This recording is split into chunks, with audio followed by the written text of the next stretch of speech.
ഇന്നലെ പടം റിലീസായി. എല്ലായിടത്തും നല്ല റെസ്പോൺസ് ഉണ്ട്. അപ്പം ഞങ്ങൾ അതിൻ്റെ ഒരു സന്തോഷം പങ്കുവെക്കാനും പിന്നെ പടത്തെക്കുറിച്ച് സംസാരിക്കാനുമാണ് വന്നത്. ഇന്നലെയാണ് സിനിമ ഇറങ്ങിയത്. ഇന്നലെ അത്യാവശ്യം നല്ല റെസ്പോൺസുകൾ എല്ലാ സ്ഥലത്തുനിന്നും കിട്ടുന്നു. ഇൻസ്റ്റാഗ്രാമിൽ നിന്നാണെങ്കിലും ഒരുപാട് പേഴ്സണൽ മെസ്സേജുകളും ഒരുപാട് ടാഗ്സും നല്ല നല്ല റിവ്യൂസ് കാണാൻ പറ്റുന്നു. ഒരുപാട് സന്തോഷം. അപ്പോൾ ഞങ്ങൾ ടീമായിട്ട് നിങ്ങളെല്ലാവരും ഒന്ന് വിഷ് ചെയ്യാനും കാണാത്തവർക്ക് ഒരു പ്രൊമോഷൻ എന്ന രീതിയിൽ എല്ലാവരും സിനിമ തിയേറ്ററിൽ തന്നെ കാണാനും ഒക്കെ വേണ്ടിയിട്ടാണ് നമ്മൾ ഈ പ്രസ് മീറ്റ് വിളിച്ചിരിക്കുന്നത്. നിങ്ങൾ കണ്ടു വിലയിരുത്തുക എന്നുള്ളതാണ് എനിക്ക് പറയാനുള്ളത്. നമസ്കാരം. സിനിമ ഇന്നലെ റിലീസായി. അതിൽ സജ്ജനങ്ങളായ പ്രേക്ഷകരുടെ എല്ലാം നല്ല ഗംഭീരമായ അഭിപ്രായമാണ്. അതിൽ വളരെയധികം സന്തോഷമുണ്ട്. ഒരു സിനിമ തിയേറ്ററിൽ വരുന്നത് വരെ അതിൻ്റെ പിന്നിലുണ്ടാകുന്ന അധ്വാനത്തെക്കുറിച്ച് പ്രേക്ഷകരായ നിങ്ങൾക്ക് പ്രത്യേകിച്ച് ആരും പറഞ്ഞറിയിക്കേണ്ട കാര്യമൊന്നുമില്ല. ഇന്നത്തെ കാലത്ത് എല്ലാം വളരെ സുതാര്യമായതുകൊണ്ട് എല്ലാവർക്കും മനസ്സിലാക്കാവുന്ന കാര്യമാണ്. നമസ്കാരം.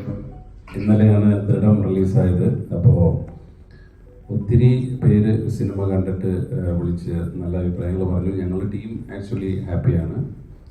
പിന്നെ പറഞ്ഞ പോലെ പടങ്ങളെക്കുറിച്ച് പലർക്കും പല അഭിപ്രായങ്ങളായിരിക്കും. രമേശ് ചേട്ടനും ഷീനൊക്കെ പറഞ്ഞ പോലെ ഒരു കാര്യം പറയാനുള്ളത്, നിങ്ങൾ ഒരു തവണയെങ്കിലും സിനിമ കാണാൻ ശ്രമിക്കുക. അത് ഞങ്ങളുടെ ഒരു റിക്വസ്റ്റാണ്. കണ്ടാൽ നിങ്ങൾക്ക് തീർച്ചയായിട്ടും ഇഷ്ടപ്പെടുമെന്നാണ് ഞങ്ങളുടെ ഒരു എന്താ പറയുക, ഞങ്ങളുടെ ഭാഗത്തുനിന്നുള്ളൊരു അതെ. അപ്പോൾ വലിയ അവകാശവാദങ്ങളൊന്നുമില്ല. പക്ഷെ നിങ്ങൾക്ക് സുഖമായി എന്താ പറയുക എൻ്റർടൈനായിട്ട് കണ്ടിരുന്ന ഒത്തിരി പേര്, അതായത് സാധാരണക്കാരായ ഒത്തിരി പേര് പടം കണ്ടിട്ട് വിളിച്ചിട്ട് അവർക്ക് ഭയങ്കരമായിട്ട് ഇത് വർക്കായി, ഇങ്ങനെ ഒരു ഇത്രയും ഗംഭീരമായ ഒരു ക്ലൈമാക്സ് പ്രതീക്ഷിച്ചില്ല, അങ്ങനെയൊക്കെയുള്ള ഒപ്പീനിയൻസാണ് കൂടുതലായിട്ട് നമുക്ക് കിട്ടുന്നത്. ഹായ്, എൻ്റെ പേര് സാനിയ. ഇതെൻ്റെ ഫസ്റ്റ് മൂവിയാണ്. എനിക്കെന്താ വെച്ചാൽ ഈ ടീമിൻ്റെ കൂടെ വർക്ക് ചെയ്യാൻ പറ്റിയത് തന്നെ വലിയൊരു അവസരമായിട്ടാണ് ഞാൻ കാണുന്നത്. പിന്നെ മൂവിനെ പറ്റി പറയുകയാണെങ്കിൽ സോഫാർ എനിക്ക് കിട്ടിയ അഭിപ്രായങ്ങളും എൻ്റെ ഫ്രണ്ട്സൊക്കെ പറഞ്ഞതൊക്കെ നല്ല പോസിറ്റീവ് റിവ്യൂസാണ്. അല്ലാതെയും കേൾക്കുന്നുണ്ട്. എനിക്ക് പറയാനുള്ളത്, നിങ്ങൾ മൊത്തത്തിലെ ജനറലൈസ് ചെയ്യാതെ എല്ലാവരെയും പേഴ്സണൽ ഒപ്പീനിയൻസ്, എല്ലാവരും പേഴ്സണലായിട്ട് പോയി കണ്ടിട്ട് ഒപ്പീനിയൻസ് പറയുന്നെങ്കിൽ കുറച്ചും കൂടി നല്ലതായിരുന്നു. എല്ലാവർക്കും നമസ്കാരം. ഞങ്ങളുടെ ദൃഢം മൂവി ഇന്നലെ റിലീസായി. അപ്പോൾ ഒരുപാട് നല്ല പോസിറ്റീവ് റിവ്യൂസ്, നമുക്ക് കണ്ടിറങ്ങിയവർ ഒരുപാട് നല്ല അഭിപ്രായം പറയുന്നുണ്ട്. പ്രത്യേകിച്ച് ഇതിൻ്റെ ഒരു ക്ലൈമാക്സ് എന്ന് പറയുന്നത് വളരെയധികം എല്ലാവർക്കും ഇഷ്ടപ്പെടുന്ന ഒരു കാര്യമായിട്ടാണ് എല്ലാവരും പറയുന്നത്. അപ്പം ഒത്തിരി നല്ല കണ്ടിറങ്ങിയവർ ഈ നല്ല റിവ്യൂസ് പറഞ്ഞ് ഞങ്ങളെ നേരിട്ടും അല്ലാതെയും ഇപ്പോൾ ഇൻസ്റ്റയിലൂടെ ആണെങ്കിലും അല്ലെങ്കിൽ ഫോൺ കോൾസിലൂടെ ആണെങ്കിലും ഒക്കെ നല്ല അഭിപ്രായം പറയുന്നുണ്ട്. Thank you so much. കാണാത്തവർ തിയേറ്ററിൽ തന്നെ പോയി കാണുക. പിന്നെ മറ്റ് റിവ്യൂസിനെ പറ്റിയിട്ട് കൂടുതൽ ഞാൻ പറയുന്നില്ല. കാരണം നമ്മൾ ഏതൊരു അഭിപ്രായം എടുത്താലും സ്വന്തം അഭിപ്രായം എന്ന് പറഞ്ഞ് പലർക്കും പലതരത്തിലുള്ള അഭിപ്രായങ്ങളായിരിക്കും ഉണ്ടാവുക. അപ്പം നിങ്ങളുടെ അഭിപ്രായം എന്താണോ അത് ഞങ്ങളെ ജെനുവിൻലി അറിയിക്കുക എന്നുള്ളതാണ്. അപ്പോൾ ഒരാൾ സെക്കൻഡ് ഹാഫ് ഞങ്ങൾ അതിന് പേസ് കൂട്ടി ഒരു ക്ലൈമാക്സിൽ ഒരു സിനിമാറ്റിക് പരിപാടിയാണ് കൊണ്ടുവരാൻ ഉദ്ദേശിച്ച്. കുറേ ആൾക്കാർക്ക് അത് കണക്റ്റായി, സന്തോഷം. കുറേ പിന്നെ നമ്മൾ എല്ലാവരുടെയും മൈൻഡ് ഒരുപോലെ അല്ലല്ലോ, പല ആൾക്കാരുടെ ടേസ്റ്റ് പലതാണല്ലോ. അങ്ങനെ പക്ഷെ മൊത്തത്തിൽ ഞങ്ങൾക്ക് പോസിറ്റീവ് റെസ്പോൺസ് ആണ് മൊത്തത്തിൽ കിട്ടുന്നത്. കുറേ ആൾക്കാരുടെ പേഴ്സിൽ വിളിക്കുന്നുണ്ട്. അങ്ങനെ മൊത്തത്തിൽ സന്തോഷം. ജോമോനും എൻ്റെ അടുത്ത് വന്ന് പറയുന്നത് നമ്മുടെ ആ പ്ലോട്ടിൻ്റെ ഒരു ഐഡിയ ആണ്. ഇങ്ങനെയാണ് ഇതിൻ്റെ ഒരു എൻഡ് എന്നാണ്. അതാണ് എന്നെ ബുക്ക് ചെയ്തൊരു പരിപാടി. പിന്നെ അവിടെ നമ്മൾ ഡെവലപ്പ് ചെയ്യാറുണ്ട് ബാക്കി പരിപാടികളെല്ലാം. പിന്നെ ഷെയിൻ്റെ ഒരു ക്യാരക്ടറൈസേഷൻ ഉണ്ട്. പുള്ളി പുതിയതായിട്ട് സർവീസിലേക്ക് വരുന്ന രസമായി, പുള്ളിയുടെ സർവീസിലായത്തെ പോസ്റ്റിങ്, ആ ഐഡിയയും പിന്നെ നമ്മുടെ ഈ പ്ലോട്ടിൻ്റെ ആ ഒരു മെയിൻ നമ്മുടെ ഒരു പോയിന്റും വെച്ച് നമ്മൾ വർക്ക് ചെയ്യുമായിരുന്നു. അങ്ങനെയായിരുന്നു അതിൻ്റെ ഒരു പ്രോസസ്സ്.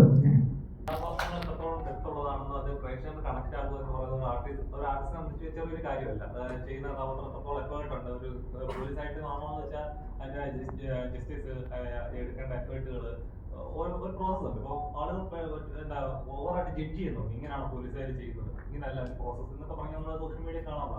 അപ്പോൾ ഇങ്ങനെ ഒരു കഥാപാത്രം കിട്ടിയ സമയത്ത് എത്രത്തോളം പ്രിപ്പറേഷൻ ഉണ്ടായിരുന്നു? കഥാപാത്രത്തിന് വേണ്ട പ്രിപ്പറേഷൻ ഉണ്ടായിരുന്നു. അതിലെന്താണ് എന്ന് ചോദിച്ചു കഴിഞ്ഞാൽ സിനിമ കണ്ട് നിങ്ങൾക്ക് മനസ്സിലാവുന്നതാണ് ഞാൻ ചെയ്ത പ്രിപ്പറേഷൻ എന്നുള്ളതാണ്. കഥാപാത്രം ഒരു വന്ന വന്ന ഉടനെ മറ്റേ ഭയങ്കര മാസ് കാണിക്കുന്ന അങ്ങനത്തെ ഒരു കക്ഷിയല്ല. ഒരു സാധാരണക്കാരനാണ്. ആ മീറ്റർ തന്നെയാണ്. അതായത് ചില കാര്യങ്ങൾ അറിയില്ല. നമ്മളിപ്പോൾ ഒരു ജോലിയിൽ കയറുമ്പോൾ എല്ലാം പഠിച്ചിട്ടും അറിഞ്ഞിട്ടുമല്ലോ, നമ്മൾ ആ ജോലിയിൽ നിന്ന് നമുക്കൊരു തിളക്കം വരുമെന്ന് പറഞ്ഞൊരു സാധനമാണ്. അപ്പോൾ ആ ഒരു ഫ്രഷറായിട്ടാണ് ആ ക്യാരക്ടർ. ആ ക്യാരക്ടർ ആദ്യം തന്നെ ഒന്ന് എന്ന് പറയുന്ന മാസ് പോലീസ് അല്ല. അപ്പോൾ ക്യാരക്ടർ എന്താണോ അതാണ് ഞാൻ പോർട്രേ ചെയ്യാൻ ശ്രമിച്ചിട്ടുള്ളത്.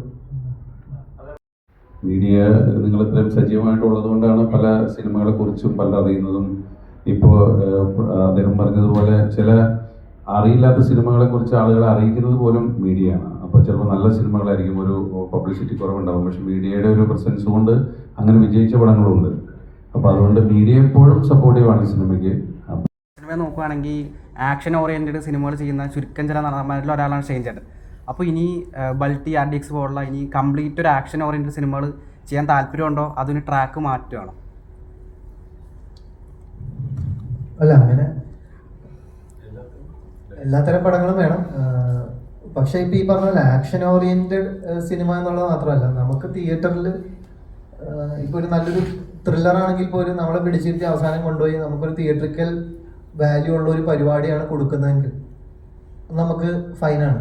അപ്പം അങ്ങനെ ഒരു സിനിമയാണ് ദൃഢം. അതായത് തിയേറ്ററിക്കൽ വാച്ച് ഡിമാൻഡ് ചെയ്യുന്ന തന്നെ പടമാണ്. ഇപ്പോൾ നമ്മൾ ഒരു കഥ മനസ്സിലാക്കുന്നതിനപ്പുറത്തേക്ക് there are elements എന്നുള്ളതാണ്. അങ്ങനത്തെ സിനിമ ഒക്കെയാണ്. ഇപ്പോൾ ഒരു റൊമാൻറ്റിക് കോമഡി നടത്താം, അതിലും അത്യാവശ്യം ആക്ഷനും അല്ലെങ്കിൽ റൊമാൻസും സംഭവങ്ങളും പാട്ടും പരിപാടി നമുക്കൊരു ഇച്ചിരി ഓണായിട്ട് നിൽക്കുന്ന ഒരു പ്രോഗ്രാമാണെങ്കിൽ അത് നമുക്ക് ഓക്കെയാണ്.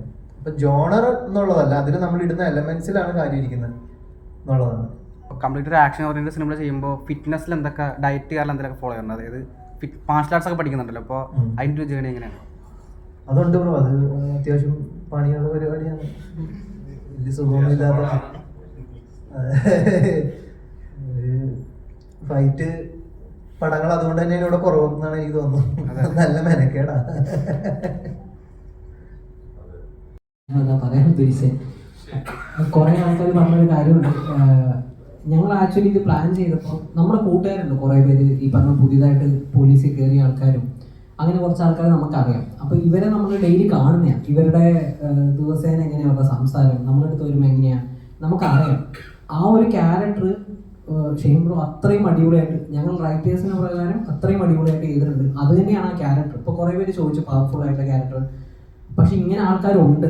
നിങ്ങൾ ഈ പറഞ്ഞ പോലെ കുറേ ആൾക്കാർ ചോദിച്ചില്ല കണ്ടിട്ടുണ്ടോ എന്ന്. ഞങ്ങൾ കണ്ടിട്ടുണ്ട്. ഞങ്ങൾ ഈ പറഞ്ഞ പോലെ നമ്മുടെ കൂട്ടുകാരന്മാരുണ്ട്, ഞങ്ങൾ കണ്ടിട്ടുണ്ട്, അവരുടെ സിറ്റുവേഷൻസ് കണ്ടിട്ടുണ്ട്. അങ്ങനെയുള്ള ഒരാൾക്ക് ഇത് സ്പോയിലർ അല്ല, ട്രെയിലറിൽ കാണിച്ചിട്ടുണ്ട്.